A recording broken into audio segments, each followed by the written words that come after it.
নমস্কার সবাইকে, আশা করি আপনারা সবাই ভালো আছেন।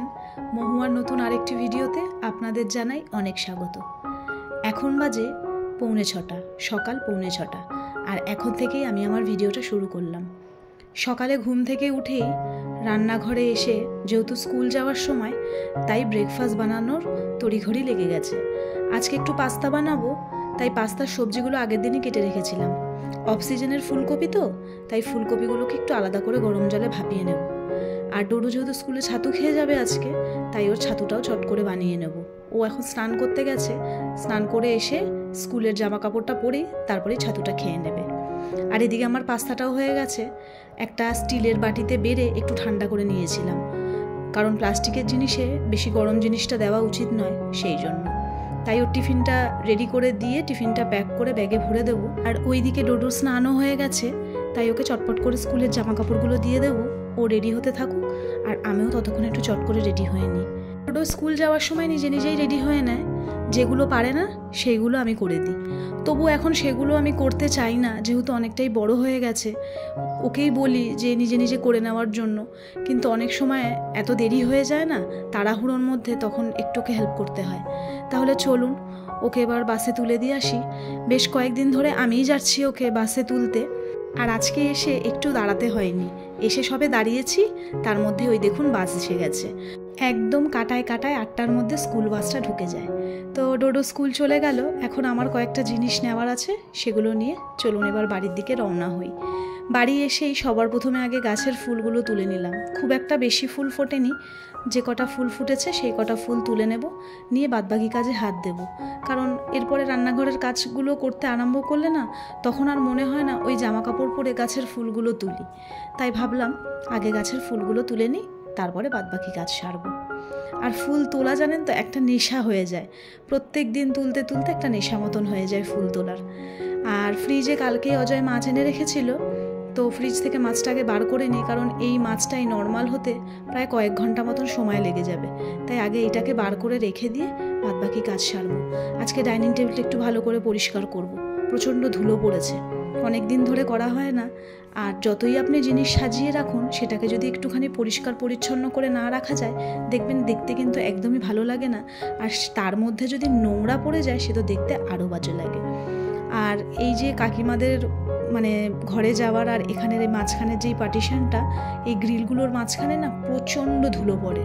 আমি কদিন ছাড়াই পরিষ্কার করি, কিন্তু তাও যেন কোথার থেকে ধুলো পড়ে যায়। যাই হোক, এবার চটপট করে এই সমস্ত কিছুগুলো পরিষ্কার করে নেব। আর এই ফ্লাওয়ার ভাসটা তো আমি মিশো থেকে নিয়েছিলাম, আপনাদের এর আগের ভিডিওতে বলেছিলাম। তো আজকে ভাবলাম ফ্রিজের ওপরে আমার যে ফুলদানিটা আছে, সেখান থেকে দুটো ফুলের স্টিক নিয়ে একটু অন্যরকমভাবে সাজাই আর কি, ভালো লাগবে। একঘেয়েমি জিনিস তো কারোরই ভালো লাগে না।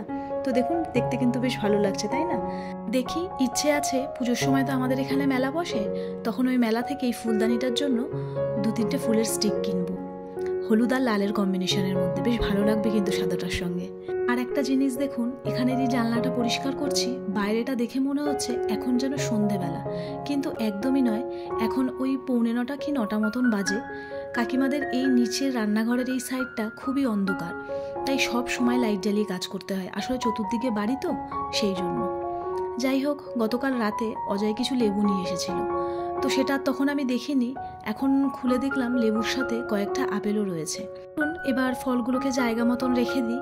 আর এখন একটু বেরাবো বলতে, আজকে তো একটু পাস্তা রান্না করেছি, আর অতটা কাজের প্রেশার নেই। ভাবলাম একটু পাস্তা শাশুড়ির জন্য নিয়ে যাই। বেশ অনেক দিন হলো ওই বাড়ি যাওয়া হয় না, কাজের এতটাই প্রেশার, তো সেই জন্য আর যাওয়াই হচ্ছিল না। তাই ভাবলাম আজকে একটু পাস্তা নিয়ে যাই, সকালবেলা সকাল যাই, একটু কথা বলে দেখা করে আবার চলে আসতে পারবো। তো তার আগে আপনাদের আমি ফ্ল্যাটটা দেখাই। আমাদের কাজ এখনও অনেকটাই বাকি। ফার্স্ট ফ্লোর হচ্ছে আমার শ্বশুর আর ভাসুররা থাকবে, আর সেকেন্ড ফ্লোর আমার আর আমার দেওরের। আর সামনে দেখছেন দোকানগুলো। আর প্রথমে এই দোকানটা, এটা হচ্ছে আমার শ্বশুরের টেলারিংয়ের দোকান। এই দোকানটা হচ্ছে আমাদের। আর এর পাশে যে দোকানটা রয়েছে, ওটা আমার ভাসুরের। মানে মোট ওই 4টে দোকান বেরিয়েছে, তার মধ্যে 3টে আমাদের। চলুন, এসে গেছি। লিফটে রয়েছি বলে এরকম অন্ধকার আলো দেখাচ্ছে। আসলে এই ফ্ল্যাটে সেকেন্ড ফ্লোরে থাকে আমার মা বাবা, আর আমার শ্বশুর শাশুড়িরা ভাড়া থাকে একদম টপ ফ্লোরে। চলে এলাম পাস্তা দিয়ে। আমার বাড়ি থেকে মানে আমি যেখানে ভাড়া থাকি ওখান থেকে আমার বাপের বাড়ির ওখানে বা শ্বশুর বাড়ি যাই হোক যেতে ওই 9-10 মিনিট মতন সময় লাগে হেঁটে। অনেকদিন বাদে গেলাম, যাওয়ার সময় পাই না একদম। তো এখন চটপট করে ব্রেকফাস্টটা করে নেব, আর রান্নারও সমস্ত কিছু জোগাড় করতে হবে এখন। তাহলে চলুন আগে ব্রেকফাস্টটা করে নিই, তারপর রান্নাঘরে ঢুকবো। প্রচণ্ড খিদেও পেয়ে গেছে, আজকে চা ঘরে খাইনি, ওখানে গেলাম, গিয়ে চা করলাম, করে আমি আর শাশুড়ি খেয়েছি দুজনে। তো চলুন ব্রেকফাস্টটা করে নিই। আপনাদের তো সকালবেলায় দেখিয়েছি আজকে পাস্তা বানিয়েছিলাম, তাই পাস্তাটা চটপট করে খেয়ে নেব। আর তখন ওই যে মাছ এনেছিল বললাম, লোটে মাছ নিয়ে এসেছিল, তা ভালো করে পরিষ্কার করে নুন হলুদ আর একটু লঙ্কার গুঁড়ো মাখিয়ে এখন খানিকক্ষণের জন্য রেখে দেবো। আর এদিকে আমি ভাতটাও বসিয়ে দিয়েছি।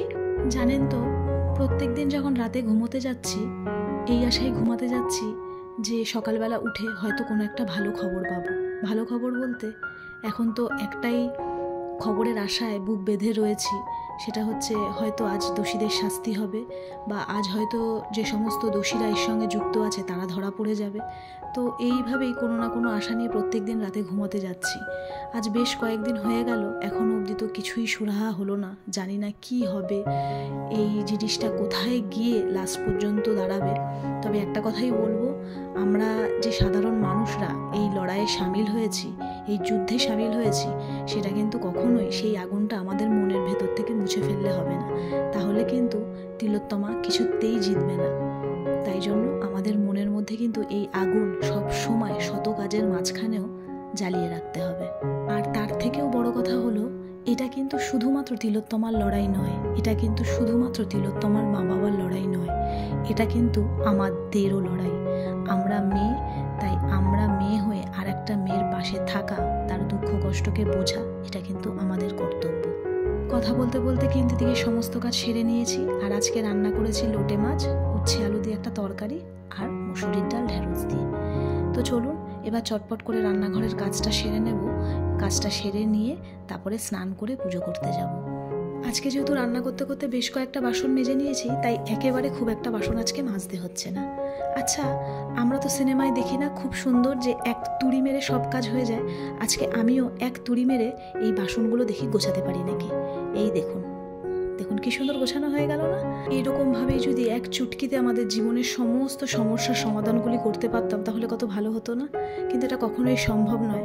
বাস্তব আর কাল্পনিক জগতের মধ্যে আকাশ পাতাল পার্থক্য রয়েছে। তাহলে চলুন আজকের মতন ভিডিওটা এখানেই শেষ করছি। ভালো লাগলে অবশ্যই একটা লাইক আর কমেন্ট করে জানাবেন। খুব তাড়াতাড়ি দেখা করব নতুন অন্য একটা ভিডিওর সাথে। সবাই ভালো থাকবেন।